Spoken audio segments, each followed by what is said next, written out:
فلا اقسم بما تبصرون، مجھے قسم ہے ان چیزوں کی جو تم دیکھتے ہو، وما لا تبصرون، اور ان چیزوں کی جنہیں تم نہیں دیکھتے، انہ لقول رسول کریم، بے شک یہ قرآن عزت والے رسول کا قول ہے، وما هو بقول شاعر، یہ قرآن کسی شاعر کی باتیں نہیں، قلیلا ما تؤمنون، بہت تھوڑی باتوں پر تم یقین کرتے ہو، ولا بقول کاہن، یہ کسی کاہن نجومی کی باتیں نہیں، قلیلا ما تذکرون، بہت کم باتوں کو تم سمجھتے ہو، نصیحت تم بہت کم پکڑتے ہو، تنزیل من رب العالمین، یہ رب العالمین کی طرف سے اتارا ہوا کلام ہے،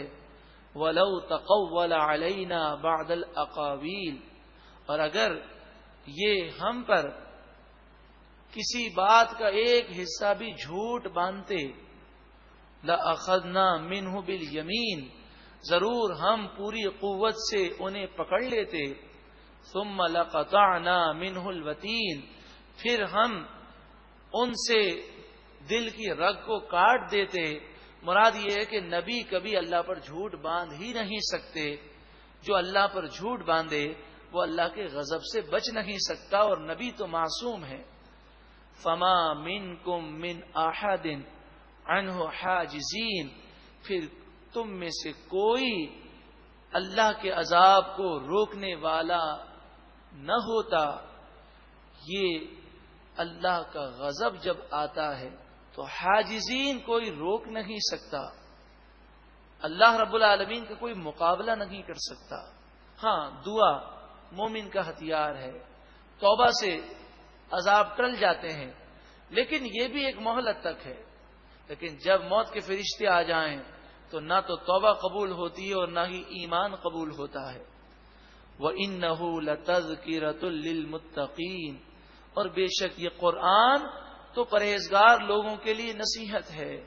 وَإِنَّا لَنَعْلَمُ أَنَّ مِنْكُمْ، اور بے شک ہم ضرور جانتے ہیں کہ بے شک تم میں سے بعض لوگ مکذبین، وہ قرآن کو جھٹلانے والے ہیں۔ وَإِنَّهُ لَحَسْرَةٌ عَلَى الْكَافِرِينَ، اور بے شک کافروں پر حسرت ہے، کافروں پر حسرت ہوگی، مرتے وقت بھی، قبر میں، قیامت میں اور جہنم میں۔ وَإِنَّهُ لَحَقُّ الْيَقِينِ، بے شک یہ حق کے یقین ہے، یہ یقینی باتیں ہیں، ایسا یقینی ہوگا۔ فَسَبِّحْ بِاسْمِ رَبِّكَ الْعَظِيمِ، پس تم اپنے رب کے نام کی پاکی بیان کرو جو عظیم ہے، بلند و بالا ہے۔ سورہ حاقہ میں دائیں ہاتھ والے اور بائیں ہاتھ والوں کا انجام ذکر ہے۔ اللہ تعالی ہمیں ایسے نیک کام کرنے کی توفیق عطا فرمائے کہ جب ہم کل بروز قیامت جائیں تو ہمیں نامہ اعمال سیدھے ہاتھ میں نصیب ہو، اور قیامت کی ہولناکیوں سے ہم محفوظ رہیں، اور وہ لمحہ بھی آئے کہ ہم نامہ اعمال خوشی خوشی سب کو پڑھ کر سنائیں، ندامت و شرمندگی نہ ہو۔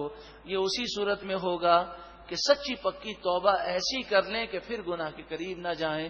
اللہ تعالی عمل کی توفیق عطا فرمائے۔ فلا اقسم بما تبصرون، مجھے قسم ہے